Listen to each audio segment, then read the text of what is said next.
দেখি তো কি আসছে। ভাব সম্প্রসারণ। ঘুমিয়ে আছে শিশুর পিতা, সব শিশুরই অন্তরে। ঘুমিয়ে আছে শিশুর পিতা, সব শিশুরই অন্তরে। মানে শিশুর অন্তরে পিতা ঘুমিয়ে আছে। আচ্ছা, শুধু পিতা কেন, শিশুর মাতাও তো ঘুমায়। সবাই তো ঘুমায়। আল্লাহ ভরসা, লিখি। ঘুম মানবজীবনের জন্য অপরিহার্য একটা জিনিস। প্রতিটা শিশু, শিশুর মাতা, শিশুর পিতা সবার জন্যই ঘুম অত্যন্ত অপরিহার্য। সাধারণত শিশুর মাতার চেয়ে শিশুর পিতারা বেশি ঘুমায়। শিশুর পিতা বেশি ঘুমায়, হ্যাঁ, কেন? হ্যাঁ। কারণ শিশুর মাতাদেরকে শিশুকে খাওয়াতে হয়, শিশুর হাগুমুতু পরিষ্কার করে দিতে হয়।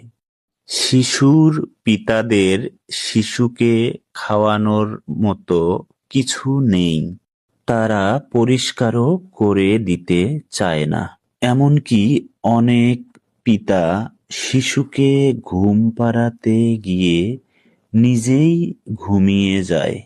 পিতা ঘুমাচ্ছে, কি গভীর ঘুম! ঘুমন্ত চেহারার সে কি মায়াবী নিষ্পাপ মুখ!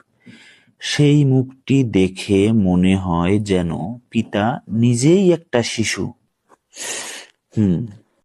আর এদিকে শিশুও তার পিতাকে সবসময় ঘুমাতে দেখতে দেখতে তার অন্তরেও পিতার ঘুমন্ত চেহারার একটা ছবি আঁকা হয়ে যায়।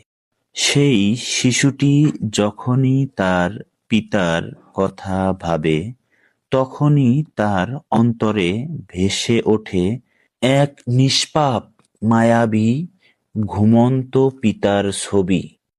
তাই কবি যথার্থই বলেছেন, ঘুমিয়ে আছে শিশুর পিতা, সব শিশুরই অন্তরে। ঘুমিয়ে আছে শিশুর পিতা, সব শিশুরই অন্তরে। বাহ, দারুণ মিলে গেছে তো।